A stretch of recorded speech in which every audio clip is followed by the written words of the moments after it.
আমরা ট্যাক্স দিতে রাজি আছি, কিন্তু 59% ট্যাক্স আমাদের পক্ষে দেওয়া সম্ভব না। যদি কোনো রুলস করেন আমাদেরকে একটু সময় দেন।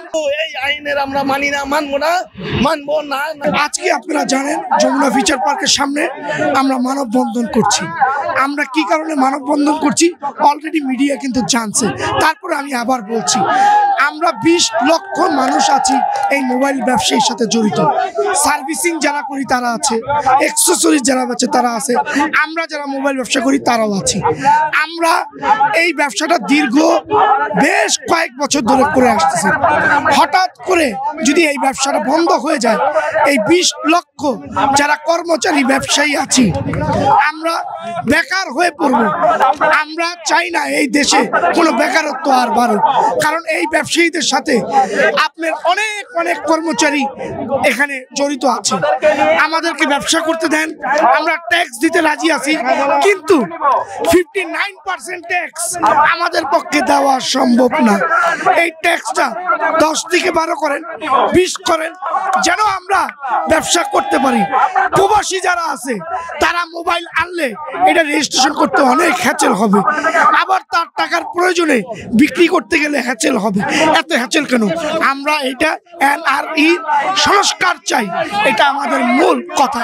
আর আমাদের যে মাল সামানা রয়েছে, অনেক স্টক রয়েছে, যদি কোনো রুলস করেন আমাদেরকে একটু সময় দেন, আমাদের স্টক শেষ করি। আপনাদের রুলসে আমরা চলার জন্য রাজি আছি, আমরা ব্যবসা করে খাই। Bashundhara public school and college 2026 শিক্ষাবর্ষে ভর্তি চলছে। আমাদের সাথে বসেন, সিদ্ধান্ত নিতে হবে, আমাদের সাথে সিদ্ধান্ত নিতে হবে। বিকাশ ভাই বলবে, মোবাইল বিজনেস কমিউনিটির আরেকজন নেতা।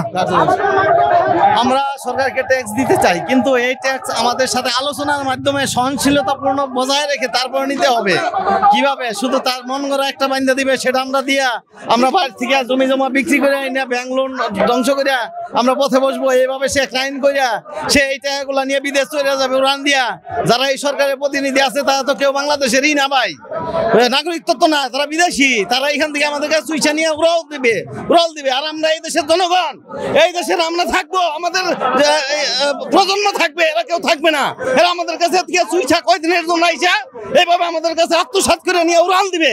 তাদের এই দাবিকে আমরা মানতে পারি না, মানবো না। তারা কোনো জনগণের প্রতিনিধি না, তারা জনগণের দ্বারা নির্বাচিত কোনো সরকার না। জনগণের প্রতিনিধি আইসা আমাদের সাথে বৈশা যে আইন করবে সেই আইনের আমরা তোয়াক্কা করব, কিন্তু এই আইনের আমরা মানি না, মানবো না।